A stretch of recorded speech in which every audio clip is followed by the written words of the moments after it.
एक ऐसी sweet recipe बनाने वाले हैं जो हर किसी को ज़रूर पसंद होती ही है और ना हो उनको भी पसंद ज़रूर आने वाली है। तो हाँ, कोको पीनट मैसूर बनाने वाले हैं। कोको पीनट का मतलब इसके अंदर कोकोनट भी है यानी कि कोपरा जो होता है वो, और पीनट यानी कि मूंगफली भी है। तो सबसे पहले हमने क्या किया, यहाँ पे मूंगफली ली है, उसे अच्छे से रोस्ट कर लेना है। जब तक उसके ऊपर थोड़ा सा दाग आ जाए ना, तब तक हमें इसको रोस्ट करना है और इसके जो छिलके हैं वो निकाल करके हमें इसको दरदरा सा पीस लेना है।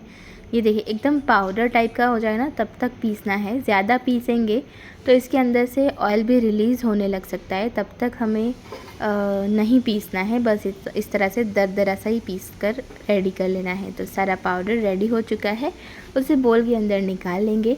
अब यहाँ पर हमने ली है मलाई यानी कि जो हम रेगुलरली दूध उबाल करके गरम करते हैं, उसके ऊपर जो मलाई जम जाती है ना, बस वही स्टोर की हुई मलाई से यूज़ करके हम मैसूर बनाने वाले हैं। और इसमें घी की बिल्कुल भी यूज़ नहीं होती है, तो ये बहुत ही हेल्दी है। बिना घी का मैसूर बनता है और फिर बाद में घी इसके अंदर से रिलीज़ होता है।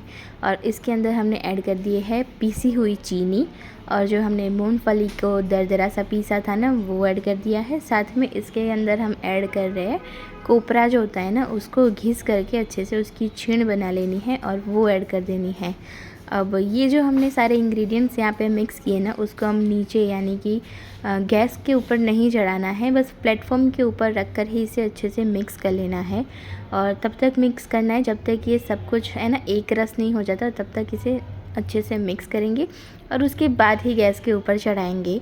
और मैं आपको इसकी क्वांटिटी बता देती हूँ। तो हमने यहाँ पे 500 ग्राम अगर हम मैसूर बना रहे हैं, तो उसके लिए हम यहाँ पे 200 ग्राम जितना पीनट लेंगे यानी कि मूंगफली लेंगे। 150 ग्राम जितना ना इसके अंदर मलाई जाती है, ज़्यादा मलाई है भी नहीं, इतनी तो हम रेगुलरली हर रोज़ जो दूध उबालते हैं उसके अंदर हमें मिल ही रहती है बहुत आसानी से।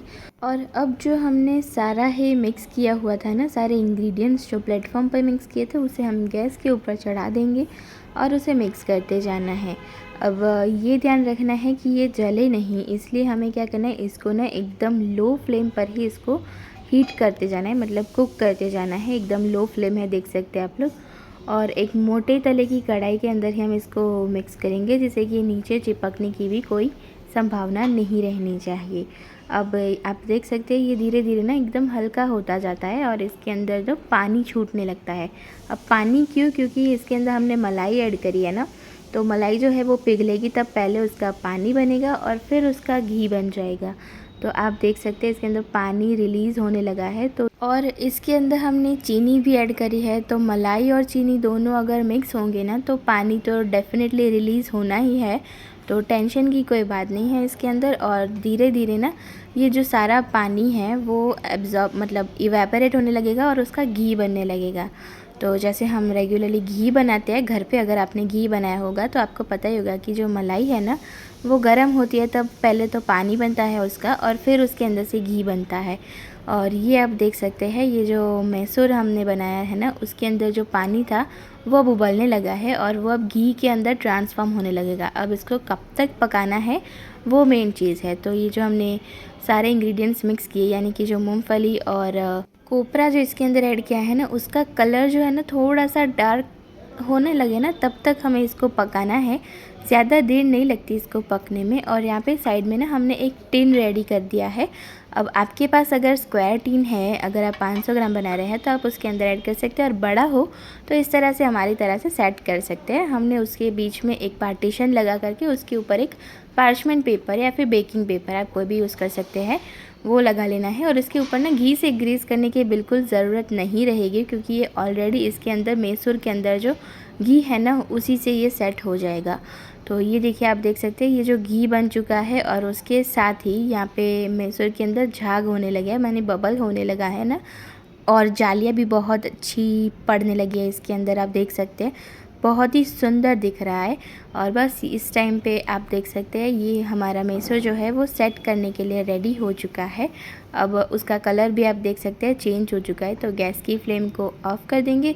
और एक चीज़ का इसके अंदर बहुत ही ज़रूरी ध्यान रखने लायक जो है वो है कि इसको दबा करके हमें मिक्स नहीं करना है, ज़्यादा प्रेशर दे करके मिक्स नहीं करेंगे। एकदम हल्का हल्का सा चलाते जाना है और हल्का हल्का सा मिक्स करते जाना है। और बस इसे जब जालियाँ पड़ने लगे ना और थोड़ा सा कलर चेंज हो जाए, तब इसके अंदर मतलब टीन के अंदर हमें उसको सेट कर लेना है। और सेट करते टाइम भी ध्यान रखिएगा कि प्रेस बिल्कुल भी नहीं करना है, वरना जो जालियाँ है वो बनेगी ही नहीं, दब जाएगी सारी और सब कुछ इकट्ठा ही सेट हो जाएगा। तो मैसूर है तो जालियाँ तो डेफ़िनेटली होनी चाहिए। तो ये देखिए इस तरह से हल्का हल्का सा उसको ऊपर से सेट कर लेना है। और ये हमारा मैसूर जो है वो अभी गरम है, तो क्या करेंगे, गरम में ही हमने इसके पीसेस कर लेने हैं। यानी कि आप जितने साइज़ के पीसेस बनाना चाहे, छोटे बड़े जो भी साइज़ का बनाना हो उस साइज़ का बना सकते हैं।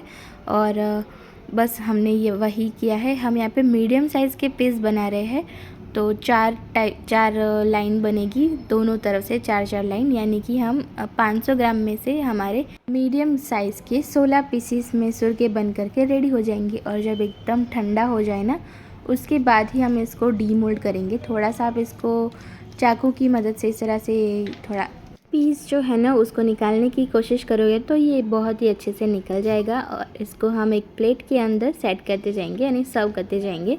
और फिर मैं आपको दिखाती हूँ इसके अंदर घी जो है ना वो कितना रिलीज़ हुआ है। तो आप देख सकते हैं कितने बढ़िया सा मैसूर बन चुका है हमारा।